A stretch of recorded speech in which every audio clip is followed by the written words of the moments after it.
from your philosophy, there is neuroscience that backs it up. Mm-hmm. Everything you've talked about in terms of resiliency, there is neuroscience to back it up. And so I've done my studying, and there's two particular areas of neuroscience that I'm aware of that help speak to resiliency neurologically. So there's two kind of areas. One is shaped off the other. So yeah, to kind of go over that, like Dr. Andrew Huberman helped popularize the anterior mid-cingulate cortex and what that does. But first, let's talk about the less popular thing. So first is like serotonin. Mm-hmm. And most people, like you said earlier in the conversation, serotonin's part of this feel-good molecule, but it's an oversimplification, right? Like just like everything is, when you kind of put like dopamine is the happy molecule or something, right? Like an oversimplification, right? But yeah, serotonin is involved in like in so much. So it can excite or inhibit activity. So oftentimes we focus on the excitatory response, but not the inhibitory response.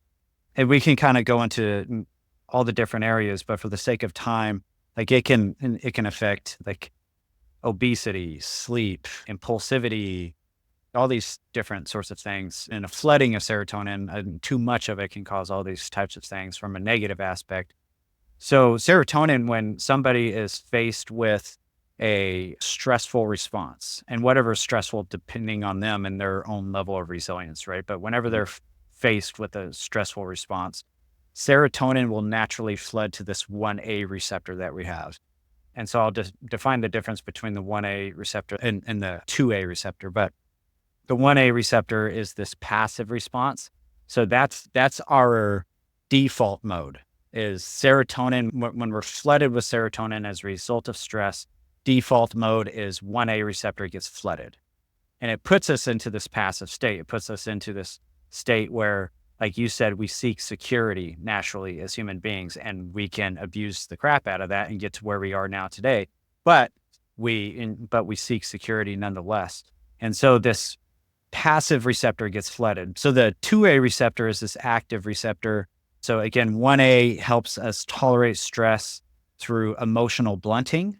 Mm-hmm. Okay, so our emotions get blunted through the 1A, and the active response, the 2A, it helps us navigate stress through active reasoning and adaptability. So through active reasoning and adaptability. And so here's how this plays out. So you're hit with a stressful situation, and then serotonin floods the 1A receptor.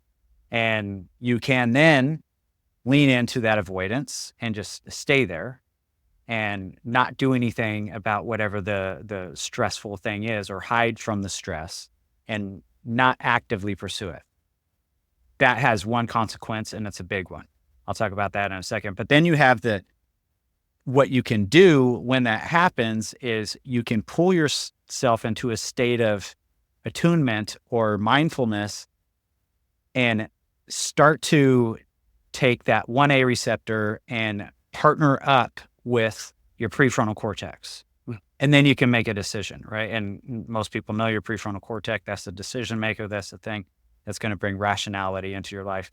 So you can take that 1A receptor, partner up with your prefrontal cortex, and try to manage the best case scenario of how to handle the stress in front of you instead of avoiding it, right? So you handle the stress in front of you. Let's say you do that.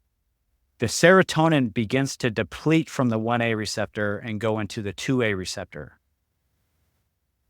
which is almost all within the limbic system.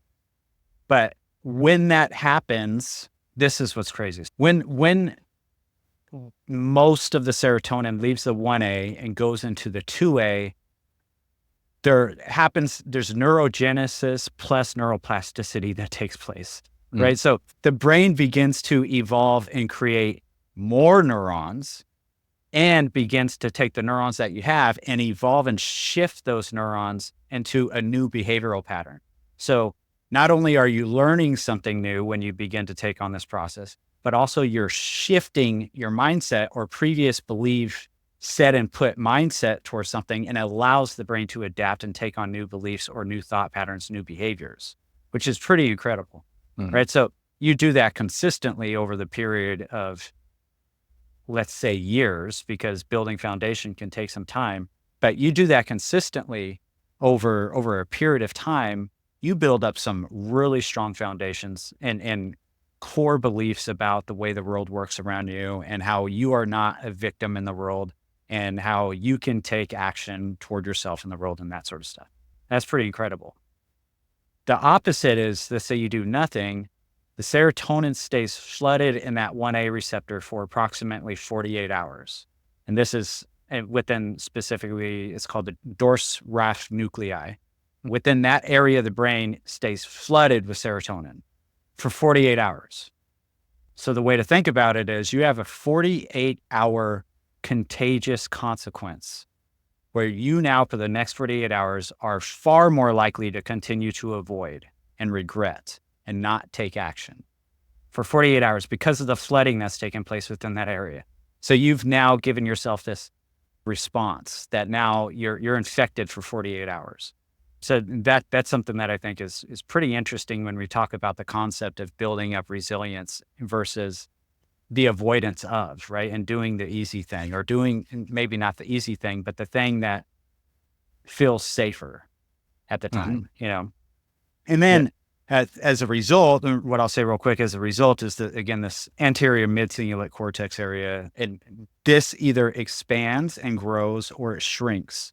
And what they found is for people that have high levels of resilience through doing things that they know, through doing behaviors and actions that they would prefer not to do, but do because they know what's good for them, the anterior mid-cingulate cortex grows and expands. So this could be somebody that stays specifically on a good nutritious diet or stays consistent with exercise. Now, for some people, like you said, like maybe you don't exercise because you love it. Maybe you exercise because you love the result of the exercise. Two totally different things, right? Like if you're doing something that you enjoy doing, the anterior mid-cingulate cortex doesn't grow. If you do something that you know that's going to benefit you in the long run, but you would prefer to avoid it, again, it's going to grow and expand. And you can kind of keep it and maintain it, not through extreme measures, but just through sustainability, which is interesting. But if we go back to that 1A receptor thing, if we're living in that place of the 1A receptor, that anterior mid-cingulate cortex, if it was once big, will shrink. And if it doesn't continue to allow yourself to transition into the 2A receptor, it will continue to stay small, right? And so if I were to sum up everything I just said, let's just go with the anterior mid-cingulate cortex. You want that thing to be big, and the only way that thing can be large or grow in size is by doing things that are hard and challenging.